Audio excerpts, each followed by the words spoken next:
সর্বপ্রথমেই বলে নেই নিকা রেজিস্ট্রারদের যে দাবির বিষয়টা, আমরা জমি জমা রেজিস্ট্রি করি সাব রেজিস্ট্রি অফিসে, তাই না?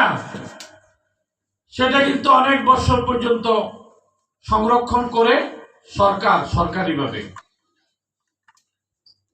যারা সংরক্ষণ করেন আপনার জমিনের দলিলের যে ভলিউমটা যে কয়টা টেবিলে সম্পৃক্ত, সব কয়টা টেবিলের কর্মচারীকে কিন্তু সরকার বেতন দেয়। জমিন রেজিস্ট্রি করে সাব রেজিস্ট্রার ওই অফিসের সমস্ত স্টাফরা বেতনভুক্ত। যে জমিন আপনার হাতে আজকে আছে কালকে নাও থাকতে পারে, এই জমিন আপনার কল্যাণ হইতে পারে অকল্যাণ হইতে পারে, কিন্তু এই বাংলাদেশে এমন একটি জাতি যুগ যুগ ধরে বৈষম্যের শিকার হয়ে আসছেন, বঞ্চিত হয়ে আসছেন, ন্যায্য অধিকার থেকে তাদেরকে দূরে রাখা হয়েছে। শুধু দূরেই রাখে নাই, বিভিন্ন সময় সরকারের বিভিন্ন কর্মকর্তারা তাদেরকে কোর্টের বারান্দায় ঠেলে দেয়।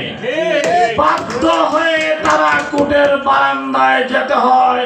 সেই নিষ্পেষিত, সেই নির্যাতিত, অবহেলিত, বঞ্চিত হচ্ছেন আমার প্রিয় নিকা রেজিস্ট্রার বন্ধুগণ, যার লাইসেন্সের বিনিময়ে আপনার সন্তানের সভ্যতার সনদ হয়।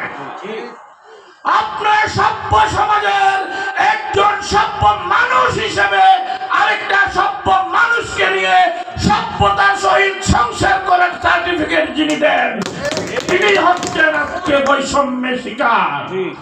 এই বৈষম্য মেনে নেওয়া যায় না, এই বৈষম্য মেনে নেওয়া হবে না। অতীতের প্রতিটি সরকারের কাছে আমরা বারংবার দাবি জানিয়ে আসছি, নিকা রেজিস্ট্রারদের দাবি কেউ শুনে না।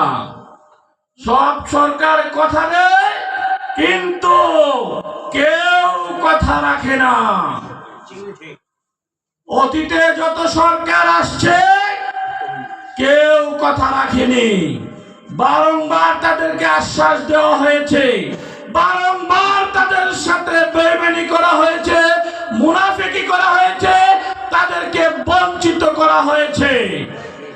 তাই আজকে মাননীয় প্রধান অতিথি মহোদয়, আপনার মতো নেতার কাছে আমাদের কাজী সাহেব ভাইরা যাওয়ার কিন্তু সুযোগ পায় না।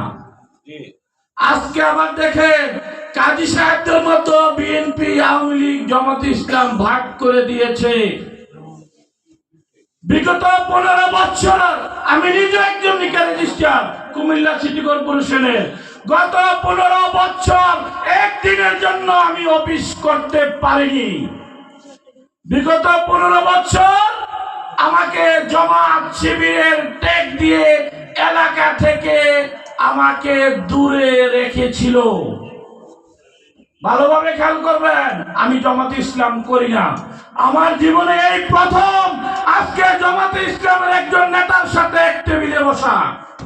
আমি বিএনপিও করি না, আমি আওয়ামী লীগ করি না, আমি করি মানুষের রাজনীতি, মানব কল্যাণের রাজনীতি করি।